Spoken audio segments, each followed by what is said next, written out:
So let's continue the conversation in presentations, again with this thought process of our traditional rubric around making client presentations versus some of the advantages of FinTech's role in presentations today. David, first, take us through the routines of traditional presentations. Yeah, Phil, oftentimes the advisor, maybe a solo practitioner, has to go out and gather the information, and going out and making a presentation to the client, obviously you're going to have to engage some internal and potentially external partners. So it becomes a little clunky, if you will, is the word that I like to use, or cumbersome, if you have to gather that information from the client and from their family, from Bill and his family, carry it back to your office and engage a financial planner, engage a fixed income specialist, engage a retirement income planning person that maybe or maybe was not involved in the conversations with the client to truly understand Bill and his family. So traditionally what has happened is it's gone through multiple hands and multiple thought processes where the individual that's being brought in, whether it's a financial planner,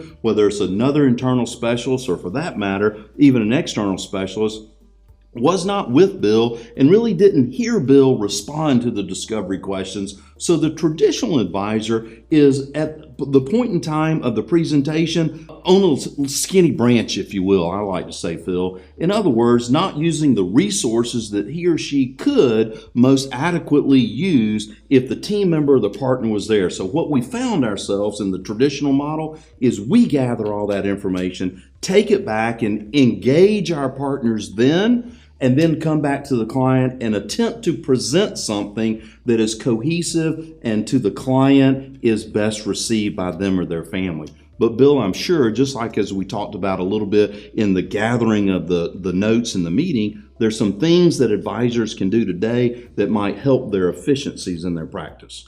Well, there certainly are. And let's sort of set the context, right? Because technology has really influenced the information that we're capturing and the orientation that we have around that information.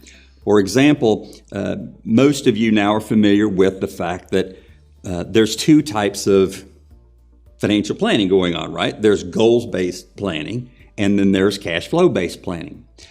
Goals-based planning is really around trying to assign life expectations, if you will. Where am I trying to go in my life with my money, as opposed to a portfolio orientation, which where should I invest my money? Should it be in a balanced portfolio? Should it be income oriented? Should it be aggressive growth? You know, those are the sort of the typical suitability questions that help drive decisions about the portfolio. But the goals-based portfolio planning is really around how do I segment my money to achieve the goals that I have in my life. When you think about another change that's taking place around all the tools that we've got out there right now, these tools are starting to work together better and better through what are known as API connections.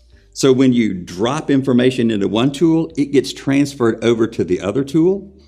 That's really helpful because those connections, primarily through the wealth aggregation tools that go and collect all the information about all the clients' accounts, will actually create then in the financial planning tool a household financial statement and a household net worth statement.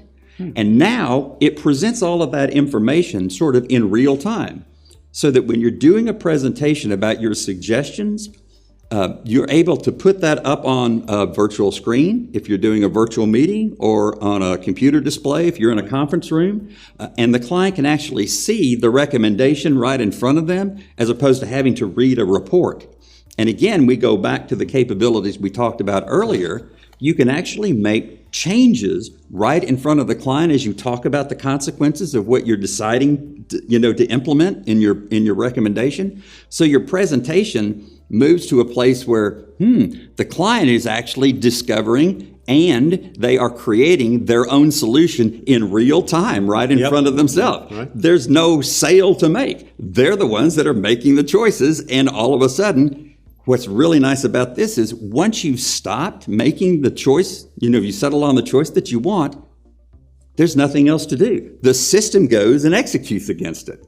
So it's really efficient. And now, all the time is spent really getting to understand with the client, gosh, what are the next things that we need to be considering in our next meeting? Right. And having those really great conversations about the family and how are things going. It gets you out of the sort of the technical space and gets you more in the clinician space. And that's a kind of a really neat way to think about how to leverage technology.